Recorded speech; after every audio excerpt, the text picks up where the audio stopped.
Moraes toma uma invertida. O ministro Alexandre de Moraes, ele tá com tanto medo, mas tanto medo do Donald Trump, que ele deixou de intimar o jornalista Paulo Figueiredo nos Estados Unidos. Dá uma olhadinha aí nessa notícia, ó.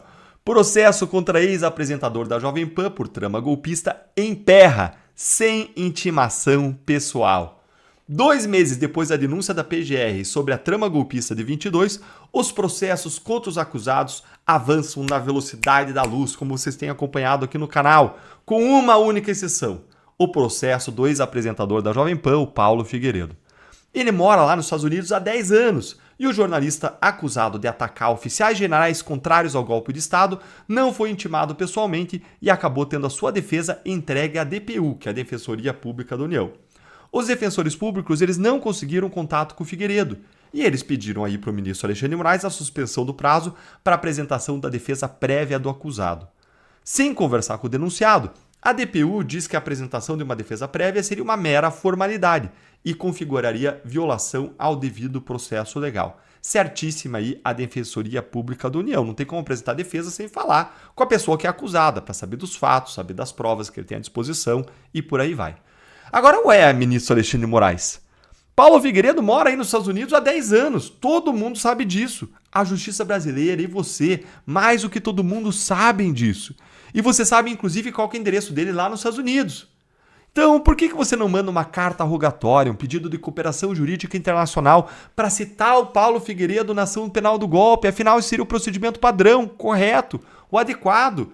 O STF faz uma carta rogatória, manda para os tribunais americanos, que vão lá e efetuam a citação. Ou a PGR faz um pedido de cooperação jurídica internacional, vai lá para o órgão, primeiro aqui o Ministério da Justiça brasileiro, vai para o Department of State, ou DOJ lá, o Department of Justice dos Estados Unidos, e lá eles fazem a citação. Então, você está com medo de quê, Alexandre de Moraes?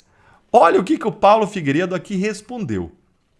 Paulo Figueiredo disse que mora há 10 anos no mesmo endereço dos Estados Unidos, que já é conhecido da justiça brasileira. A Justiça do Rio acabou de me intimar de novo em um processo tributário, diz ele. É exatamente a mesma coisa, uma falha de intimação que também a Rumble e a Truth Social, que é a rede social do Donald Trump, alegam na ação deles. E a mesma coisa que a Meta alegou no último recurso que apresentou no caso do Alan dos Santos, foi o que afirmou o Paulo Figueiredo. Quem segue o canal aqui sabe, vai lembrar que eu já tenho um vídeo aqui no canal falando dessa ação do Rumble e da Truth Social, movida lá na Justiça da Flórida, em que a juíza disse: não tem como Alexandre de Moraes querer notificar as pessoas sem ser pelos procedimentos adequados, formais, como carta rogatória, pedido de cooperação jurídica internacional, porque Alexandre de Moraes estava querendo forçar ordens para as pessoas lá no exterior cumprirem, inclusive redes sociais no exterior cumprirem. Então não pode ele fazer uma intimação como ele fez aí do Elon Musk pelo Twitter. Não dá para intimar o Twitter pelo Twitter. Não dá para se intimar assim, você tem que fazer o procedimento formal. Mas Alexandre de Moraes não está fazendo. E o Eduardo Bolsonaro ele tem um palpite sobre por que o Moraes não mandou nenhuma carta rogatória e nenhum pedido de cooperação internacional para citar o Paulo Figueiredo. Dá uma olhadinha aí no palpite dele, ó. Alexandre de Moraes ignora tratado com os Estados Unidos e cita Paulo Figueiredo por edital. Será que ele não sabe que tem uma coisinha chamada carta rogatória? Ou será que ele tem medo de usar os instrumentos oficiais para intimar alguém no exterior e tomar mais um sermão de um país democrático, né? Como ele tomou dos Estados Unidos, que mesmo durante a administração Biden negou o pedido de Moraes para extraditar o Alan dos Santos, e agora a Espanha, governada por socialistas, também negou o pedido de prisão e extradição do jornalista Oswaldo Eustáquio. A gente não pode tratar essas coisas com naturalidade. A verdade é uma só: o Alexandre de Moraes ele tem medo de leis, não só internacionais, mas também brasileiras. Alexandre de Moraes...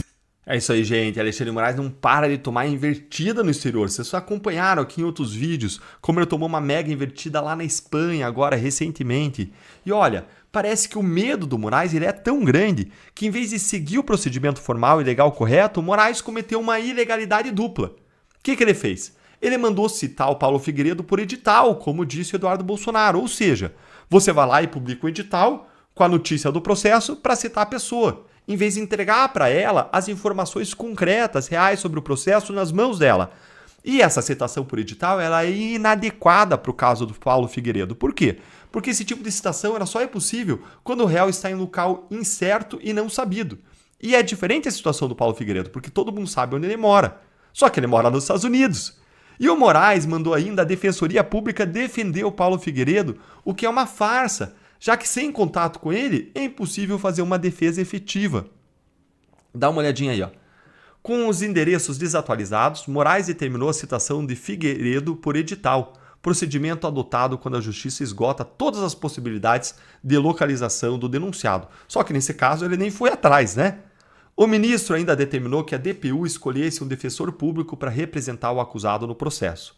Na prática, está-se a atribuir à Defensoria Pública da União a elaboração de uma defesa meramente formal, que não surge do contato com o denunciado e, portanto, não constitui uma verdadeira defesa, diz o defensor público Gustavo Zortea. Essa aí é a realidade. Gente, estou aqui lendo para vocês matéria da Folha de São Paulo. Folha de São Paulo colocando isso. Olha, o Moraes ele tá com medo, gente. E eu vou ter que dizer que esse medo é justificado. Afinal, nesta segunda-feira agora, daqui a 2 dias, a gente está no dia 3, dia 5 agora, está no sábado, na segunda vai chegar ao Brasil um representante oficial do governo americano para avaliar, punir Alexandre de Moraes, que então colocou o Alexandre de Moraes na berlinda. Se ele mandar alguma coisa para os Estados Unidos para querer citar o Paulo Figueiredo, os Estados Unidos vai olhar aquele processo, aquela denúncia e vai dizer: isso aqui é fajuta. Paulo Figueiredo exerceu a liberdade de expressão, ele estava no papel de jornalista, não tem nada de errado. E o Moraes não quer tomar uma nova invertida, e mais, ele não quer aumentar o risco de uma punição ainda mais severa contra ele, porque, como eu disse, um representante americano está vindo para o Brasil agora, segunda-feira, representante oficial para avaliar a punição contra Moraes, como eu mostrei aqui num vídeo anterior do canal, de hoje cedo, que eu vou deixar para vocês na tela, no final e também na descrição, que é imperdível. Esse você tem que ver e vai alegrar o seu final de semana. E agora eu quero ouvir a sua opinião. Você acha que o Moraes ele vai acabar citando o Paulo Figueiredo lá nos Estados Unidos, ou o medo do Trump é maior, hein? O que você acha? Me conta aí nos comentários. Curte o vídeo, se inscreve no canal, que é a sua casa, sinta-se em casa aqui, clica no sininho para você não perder análises como essa e eu convido você também para nos apoiar, sendo de modo mais intenso, se tornando um membro aqui do canal, que é também uma forma de você receber nossos conteúdos exclusivos.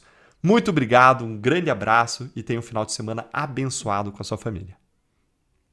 Fala, guerreiros! É treta! Vamos começar a semana com essa treta aqui, ó. A imprensa militante, ela dedicou seu final de semana a rebater Eduardo Bolsonaro, dizendo que a visita ao Brasil do David Gamble, o chefe das punições, das sanções do governo americano, não seria para tratar de punições contra Alexandre de Moraes.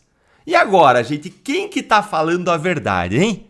Ó, já tem um vídeo aqui no canal mostrando para vocês a breaking news que saiu no portal Metrópolis, na coluna do Paulo Capelli, sobre a visita do governo Trump que chega hoje ao Brasil, agora, segunda-feira, dia 5 de maio.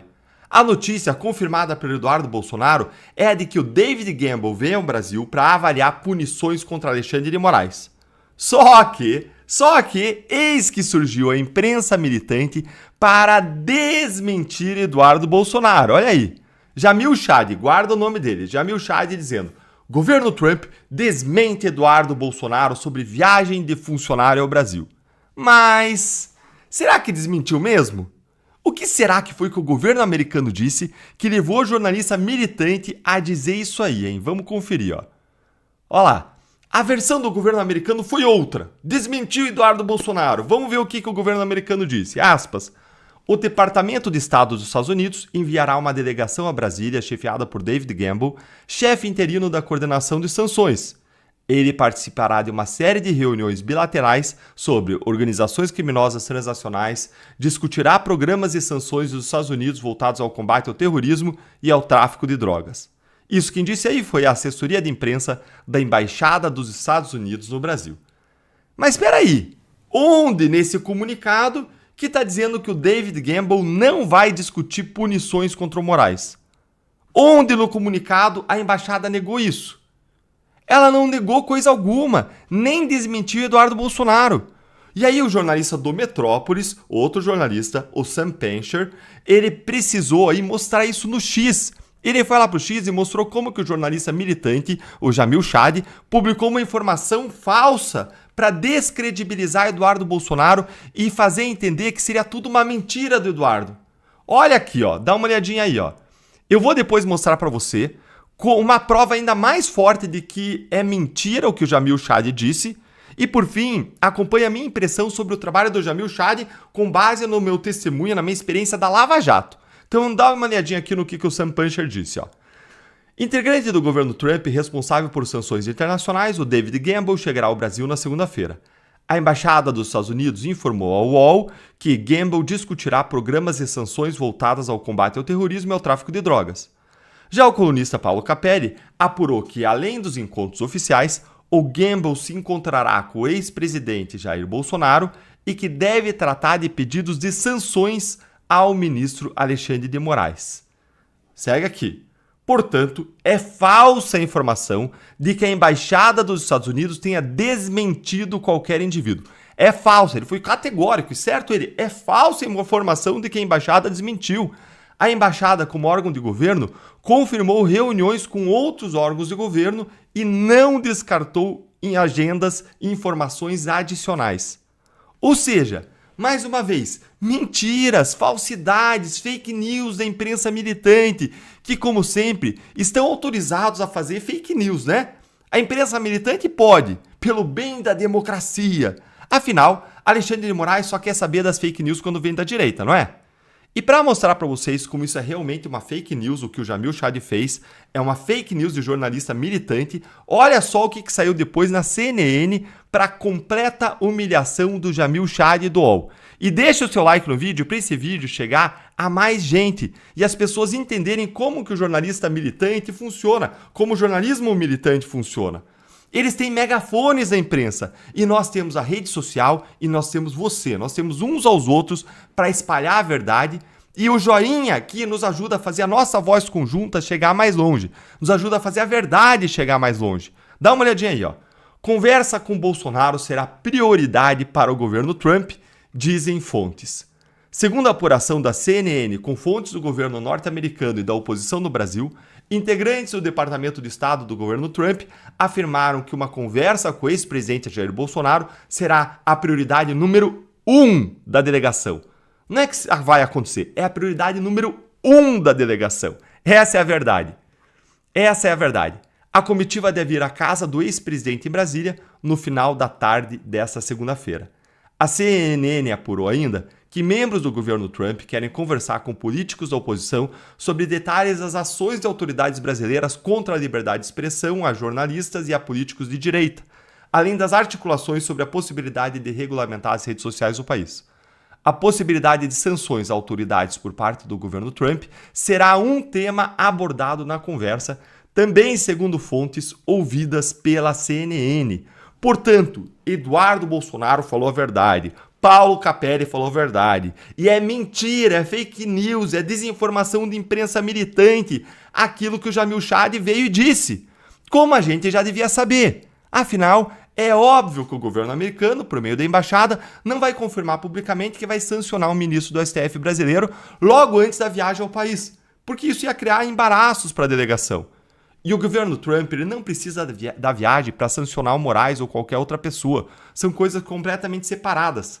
Mas a imprensa militante quer porque quer que você acredita que uma coisa depende da outra.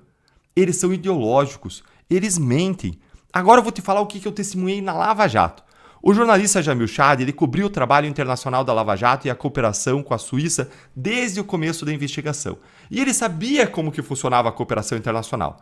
Aí, quando surgiram aquelas histórias de que a Lava Jato tinha cooperado fora dos canais oficiais só porque a gente conversava com americanos e suíços, ele endossou aquela palhaçada, mesmo sabendo que não tinha nada de errado você conversar com autoridades estrangeiras. Veja, a delegação está vindo para o Brasil para conversar sobre casos, sobre combate à organização criminosa e por aí vai. E está perfeito, é correto, é recomendado por instrumentos nacionais e internacionais, acordos, você conversar sobre os casos, você avançar casos, você trocar experiências, trocar informações. Não tinha nada de errado nisso.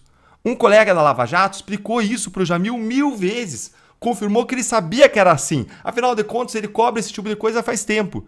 mas ele abraçou a narrativa mentirosa e crítica à Lava Jato de que aquilo seria errado. O que é uma aberração, porque o que a Lava Jato fez era o certo e sempre foi assim no passado e continua sendo assim hoje no presente e vai ser assim no futuro. Você coopera, troca informações, envia pedidos formais para obter formalmente provas que você vai usar no processo, ou seja, você primeiro troca informações, coopera, busca pensar como que vai ser o melhor canal para você buscar, como que tem que ser o pedido, aí você faz o pedido formalmente para você obter as provas formalmente para aí sim usar as provas do processo. O que depende de uma cooperação formal é obtenção de provas para usar nos processos, mas antes você está livre para trocar informação sobre aquilo que não tem um sigilo judicial. E foi exatamente o que a Lava Jato fez. E mesmo sabendo que era o certo, o Jamil Chad passou a nos atacar incessantemente, como se fosse errado. A impressão que eu fiquei é de que ele não faz jornalismo ali, mas ele fez militância anti-Lava Jato e pró-esquerda. Tá bom, Deltan, você tá reclamando, mas o que ele tinha que ter feito nesse caso aí que você mostrou pra gente agora? Olha, para ele ser intelectualmente honesto, ele tinha que ter dito que a embaixada não confirmou e nem desconfirmou que o Gamble vem ao Brasil para tratar de sanções. Ele não podia era dizer que a embaixada estava negando, que não vinha para isso. Você concorda? Porque a embaixada realmente não negou, a gente viu aí o conteúdo da nota da embaixada. Você concorda comigo? Aí ele estaria sendo honesto, mas não foi isso que aconteceu. E é importante a gente fazer a crítica moral da mentira e da desonestidade, a gente entender quem que é quem, como que as coisas acontecem, porque não é a primeira vez que isso acontece. Isso nos ajuda a entender as novas matérias que vão surgir a partir dessas pessoas. E agora eu quero ouvir a sua opinião. O que você achou dessa mentira descarada de militantes aí desse caso, da militância de redação? Conta aí pra mim nos comentários, curte o vídeo, se inscreve no canal, clica no sininho para você não perder análises como essa e eu convido você a se tornar membro do canal para você receber conteúdos exclusivos, além de ser uma forma muito bacana de você apoiar o nosso trabalho. Um grande abraço.